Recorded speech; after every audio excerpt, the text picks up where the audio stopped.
पार्थाय प्रतिबोधितां भगवता नारायणेन स्वयं व्यासेन ग्रथितां पुराणमुनिना मध्ये महाभारतम् अद्वैतामृतवर्षिणीं भगवतीम् अष्टादशाध्यायिनीम् अम्ब त्वामनुसन्दधामि भगवद्गीते भवद्वेषिणीम् नमोऽस्तु ते व्यासविशालबुद्धे पुल्लारविन्दायतपत्रनेत्र येन त्वया भारततैलपूर्णः प्रज्वालितो ज्ञानमयप्रदीपः प्रपन्नपारिजाताय स्तोत्रवेत्रैकपाणये ज्ञानमुद्राय कृष्णाय गीतामृतदुहे नमः।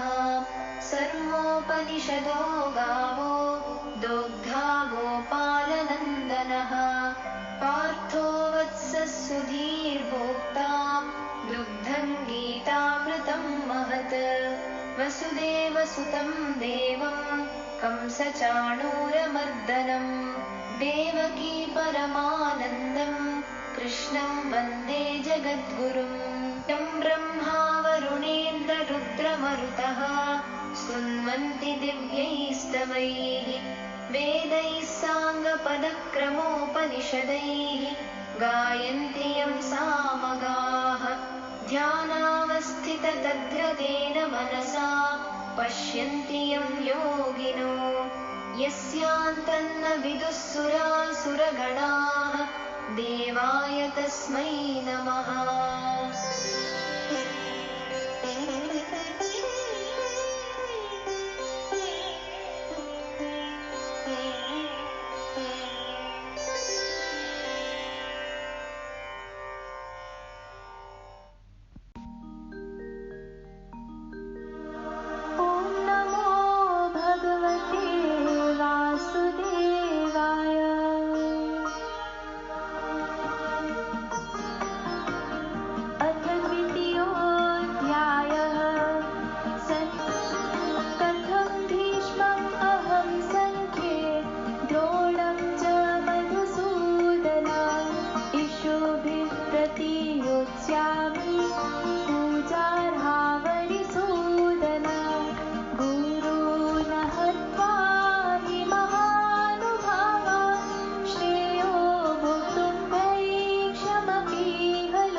We continue with the verses 5 to 8 in the chapter 2, the Sankhya Yoga.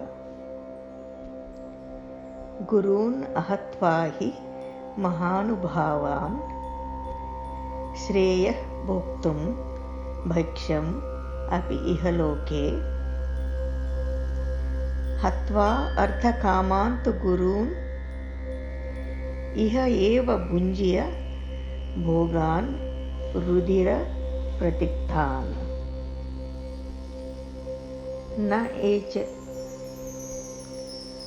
न च एतत् विद्मः कतरत् न गरीयः यत्वा जयेम यदि वानः जयेयुः। यान् एव हत्वान् जिजीविषामः ते अवस्थिताः प्रमुखे धार्तराष्ट्राः। कार्पण्यदोषोपहत स्वभावः पृच्छामि त्वां धर्मसम्मूढचेताः। यत् श्रेयस्वात् निश्चितं ब्रूहि तत् मे शिष्यते। अहं साधि मां त्वां प्रपन्नम्। न हि प्रपश्यामि मम अपनुद्यात् यत् शोकम् उच्छोषणम् इन्द्रियाणाम्। अवाप्य भूमौ असपत्नं रुद्धं राज्यं सुराणम् अपि च आधिपत्यम्। I will also repeat the translation of the verse 4, where Arjuna has said, "How shall I fight Bhishma and Drona with arrows on the battlefield, O Madhusudana? Worthy of reverence are they, O slayer of enemies." It is surely better to live even on alms in this world than to slay these noble-minded masters, for though they are desirous of gain, having killed them, I should enjoy only blood-stained pleasures in this world. We do not know which is better for us, that we should conquer them or they should conquer us. The sons of Dhritarashtra stand face to face with us. If we kill them, we should not wish to live. My nature, smitten with the taint of weakness, confused in mind about dharma, I pray thee, tell me decisively what is good for me. I am thy disciple. Teach me, for I have taken refuge in thee. Indeed, I do not see what could dispel the grief that dries up my senses, though I should obtain an unrivaled and prosperous kingdom on earth and even lordship of the gods. Arjuna, as a great archer, was aware of the pathetic records of blood-stained conquests in history. He could foresee great damage to the civilization of his time. He could see in his mind ruins of war everywhere, and he could hear within himself the cries of children and lamentations of women, tales of calamity and oppression.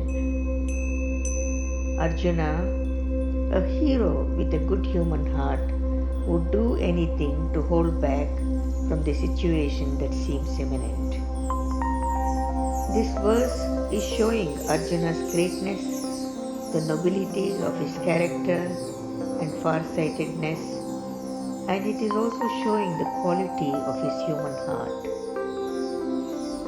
He goes so far as to say that it is better to live even on alms in this world than to slay these noble-minded masters and enjoy only blood-stained pleasures. And he continues his argument saying, "We do not know which is better for us, that we should conquer them or they should conquer us. The sons of Dhritarashtra stand face to face with us. If we kill them, we should not wish to live." Here Arjuna is looking at life in a selfless way, and he is saying if he is to enjoy the kingdom, he wants the joy of it to be shared by all those who are dear to him. If he cannot share it with them, he prefers to forego the kingdom altogether. This verse brings to light the way of thinking of a man of evolved consciousness. He sees the gravity of the situation He is concerned over the responsibility that rests upon him, and he thinks about the consequences of the victory or defeat. He cannot find any justification even for a victory of his own side if that will deprive him of his dear ones. This verse records the helplessness of the greatest archer of all time, the most innocent and sincere feelings of surrender of a great and wise man. Feeling helpless, Arjuna decides that it cannot be resolved on any level of human thinking or feeling. He therefore looks to the Lord for divine guidance. Arjuna has persisted in his attitude, and when he has gone so far, as much as he could go in that direction, he suddenly feels unable to think anymore. He stops his intellectual arguments and he falls at the feet of the Lord. He says, "My nature, smitten with the taint of weakness, confused in mind about dharma, I pray thee, tell me decisively what is good for me." When he says, "Tell me decisively," this reveals Arjuna's character. Arjuna is a practical person who does not want to remain on the level of idealistic talk. He is asking for a clear line of action which he can follow without doubt and which will prove to be right for him, his aim being the good of all. If a man has dedicated his life to the service of others and is conscientious about his responsibilities, he has all the greater need to be right in the course of action he adopts. In this situation, we can see the integrity of his inner life that makes him see the weakness in himself. His greatness is revealed when he says, "confused in mind about dharma." On one side, he has his family dharma as a householder, the duty of a householder, impelling him to protect and love his kinsmen, and on the other, he has his caste dharma, the duty of a Kshatriya, protector of society, demanding that he kill the aggressors. He is not able to decide for himself which dharma to follow and looks upon this as his weakness. In reality, it is the circumstances that are responsible. No one with a heart and mind would consider Arjuna's weakness, but he calls it his weakness. His greatness of character makes him too humble in analyzing his condition before Lord Krishna. Now Arjuna is saying, "I am thy disciple, teach me, for I have taken refuge in thee." Again, "I am thy disciple, teach me, for I have taken refuge in thee." It generally happens that as long as a man feels that he can think and do for himself, he sees no need to listen to others. But when he is at its wit's end, he looks for refuge. If he finds a refuge, he approaches him in all humility and puts his trust in him. When he has surrendered himself completely, then he is taken full care, and this is how the divine nature responds in an impartial way. "I am to them as they are to me." So, when Arjuna surrendered himself to gain wisdom as a disciple, the Lord accepts him, and it is from this point that Lord Krishna's teaching commences. this is really the beginning of the Bhagavad Gita. In order that the teaching may begin, the pupil has to first approach the teacher, and when he has done this, he is considered serious, and the teacher feels a responsibility to teach him. Here, this is the established natural law that action and reaction are equal to one another. In order that the reaction may take place, the action has first to begin. So Arjuna has approached Lord Krishna, and Lord Krishna took the responsibility to teach him. We see that as long as Arjuna was talking to Lord Krishna on a friendly basis, Lord Krishna answered also in the same manner. But when Arjuna became serious and said, "I submit myself to you as a disciple. Show me the way, guide me to the light, for I am unable to see for myself." When Arjuna became quiet and turned completely to Lord Krishna, then the Lord took him seriously and began to enlighten him with the practical wisdom of life. Just like a surgeon cannot start the operation until the patient is still, and until the patient submits himself to the surgeon and asks him and conveys his desire that he feel free to operate on him, only then the surgeon can do his best. So here again, this is the great secret of success. When guidance is sought from another in any walk of life. So what is this greatest secret of life? The wisdom of peace and happiness in life, the wisdom of success in the world, and freedom from bondage is the greatest secret of life. It is Brahma Vidya, the knowledge of the ultimate. Naturally, it can be imparted only to those who are at least willing to receive it. Their willingness is judged by their readiness to receive, and this in turn by their one-pointed attention in faithful devotion to the Master. Now, there are two words that are being used here: faithful devotion to the Master. Let us look into this. Faith makes the student a good assimilator of knowledge, and devotion sets him free from resistance and at the same time influences the heart of the Master. Now the Master will pour forth the spring of wisdom. Also, devotion on the part of the disciple creates affection in the heart of the Master.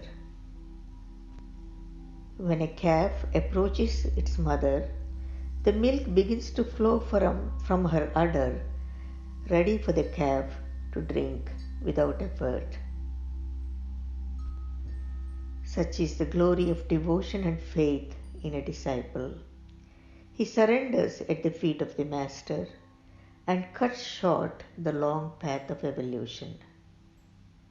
And what was the result of this sincere surrender? The result of Arjuna's sincere surrender to Lord Krishna was seen without delay. So Arjuna saw the results. By his teaching, both theoretical and practical, he helped Arjuna to free himself from his state of suspension. At the end of a short discourse on a battlefield, Arjuna had become a yogi, a bhakta, and a jnani. Now, a yogi is seen as an integrated man. A bhakta is a devotee of God, and a jnani is an enlightened man. So, Arjuna had become all of that: an integrated man, a devotee of Lord Krishna, and an enlightened man. He had become established in the fullness of resolute intellect, in great skill in action, and in the eternal freedom of existence. And what did Arjuna have to do to reach this state? Arjuna had only to surrender at the feet of the Lord. Surrender does not mean blind passivity. Throughout the Bhagavad Gita, Arjuna continues to ask questions, for the student gains complete freedom to ask anything once he has impressed the master with his sincerity. In a relationship of this quality between the teacher and the taught, the task of both becomes easy and free from resistance. Wisdom flows spontaneously from one to the other. Having surrendered himself, Arjuna in the next verse shows clearly the present state of his mind. The path of surrender does not allow any reservations. Now Arjuna is saying, "Indeed, I do not see what could dispel the grief that dries up my senses, though I should obtain an unrivaled and prosperous kingdom on earth and even lordship of the gods." Now here we see the coordination between the mind and the senses is lost. Without the coordination with the mind, the senses have no chance of remaining alert and cannot enjoy even the greatest pleasures on earth. The study of this verse brings out a fundamental principle of spiritual life. The true state of surrender does not leave one suffering.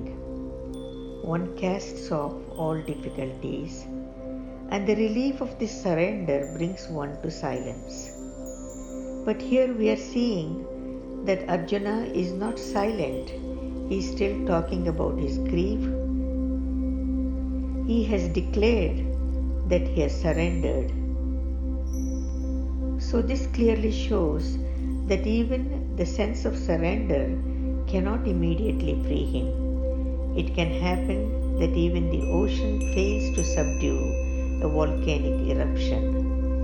Nothing in the outer world can dispel the grief in Arjuna's mind, for he is overtaken by a suspension so profound that it renders him incapable of action. So this and the previous 4 verses summarize the basic problems of life that Arjuna put before the Lord in verses 28 to 46 of the chapter 1. We will see in the next few verses that Arjuna's surrender is indeed complete and he is ready to receive the knowledge from Lord Krishna. This is the essence of the verses 5 to 8 of the chapter 2. The essence of Maharishi's commentary on these verses. And now I will add a few words. The purpose of this human life is for expansion, and expansion is the natural law of life. This expansion is in the human consciousness. Continuously, human beings resist expansion, and incarnations happen on the planet to remind human beings about their possibilities, to expand their consciousness, to rise in consciousness from the normal waking, dreaming and sleeping states to God consciousness and beyond. This is in essence saying that one is expanding or one is rising from human to divine. When we look around, we see people afraid of expansion, fearful of losing something, fear about life in general,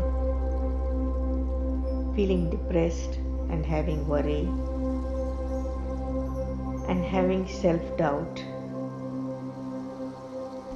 or doubting others, having self-hatred and hating others, being in self-denial or denying the truth of the matter. We see all of these because the consciousness has not risen to the God consciousness or the divinity. We also know when we think of Lord Krishna, Vishnu or Hanuman or Ganesh or even Devi, then we see this fullness in their bliss, in their speech, in their words, in their behavior,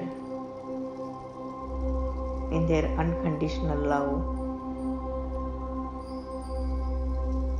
great compassion and forgiveness, and only taking care of everyone around and being there for the Loka Kalyanam.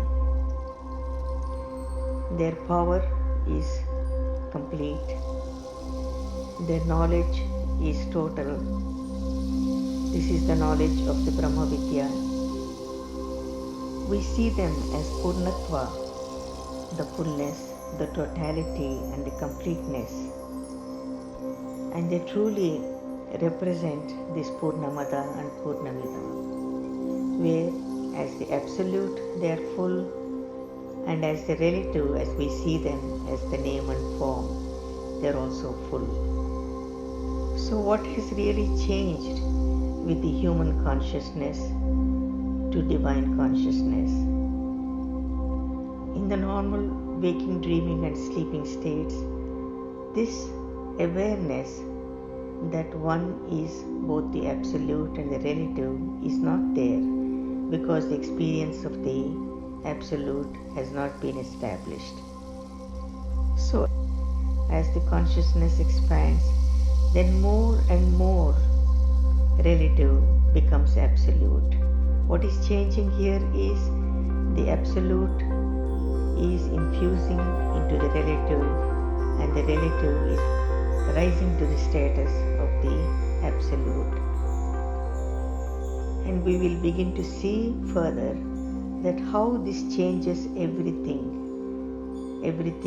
what we call the physical matter, the mind, the emotions, the senses, the intellect, the behavior, one's possibilities and one's evolution. The mind and the heart rise to the universal state,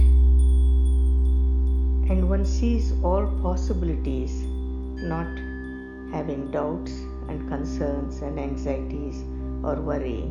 One sees all possibilities and all solutions to all problems in this consciousness. So this is the greatest promise of Bhagavad Gita from Lord Krishna, that one can rise to God consciousness and beyond, and one can be complete in Purnatva. Because we have seen Arjuna, where his mind and heart were not in alignment, they were not in union, and so there was a constant conflict, constant doubts, worry and suffering. All the seekers and every seeker is like this. There is a lot of conflict. There is self-doubt, self-denial, and lot of concerns in so many directions. Now we will hear from the Bhagavan, Lord Krishna, how we can rise above these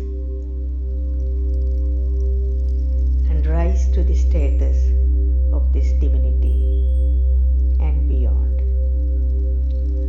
So, like Arjuna, one has to make the decision to come out of this powerlessness, and one has to be ready to surrender to the Master, so that one can gain the knowledge and win this war. The reality is the war within himself. Whatever you think is yours and whatever you think is you is different from the truth.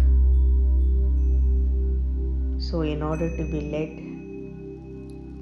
you need the attitude of surrender like Arjuna and the decision to surrender your powerlessness.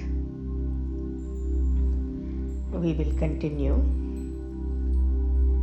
Jai Gurudev.